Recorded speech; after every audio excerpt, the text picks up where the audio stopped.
We're on the home stretch and I'm super excited. Dave Ramsey's baby step number 6, paying off your mortgage soon. I'm torn on this issue because some days I'm all for paying it off early, and then I binge watch Graham Stephan, and then I'm like, everything I thought I knew about money is out the window, and I want to refinance my mortgage to extend it over the next 25 years again to lower my monthly payments.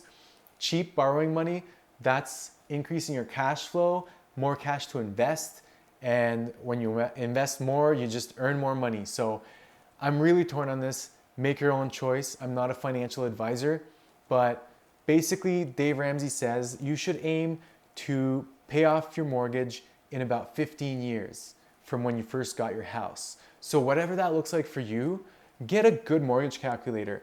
I will show you one right now, and I'm going to say the average cost of a home, $300,000, which is crazy because I live in a small town, but the market just blew up in the last 5 years. And right now the rates are super low. I'm paying 2.8 on one and like 1.4 on my other one, which is completely mind-blowing. Payment amount, I'm gonna say the average mortgage would probably be $1,100 to $1,200 a month.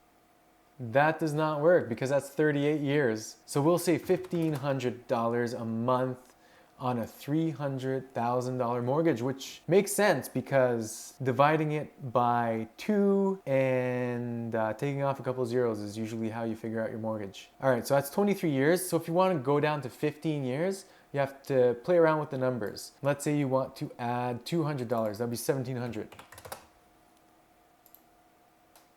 19 years, you're almost there. All right, it might be more in the $500 range, so 2,000. There you go. That's pretty close. I would be happy with that. I flip-flop between the two schools of thought.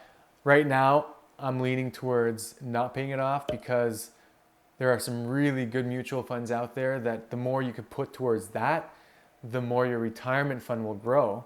Whereas if you spend too many years throwing all that money at your mortgage, that's that many years that you're not earning interest. And the difference is a lot of money. Like mortgages are probably not gonna go over 5%.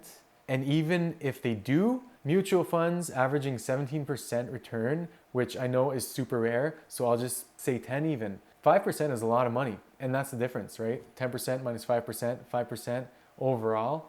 So I don't know. Like I said, I'm flip-flopping back and forth, but you make your own decision and come back for the next video on baby step number 7, the final step. Until next time, peace.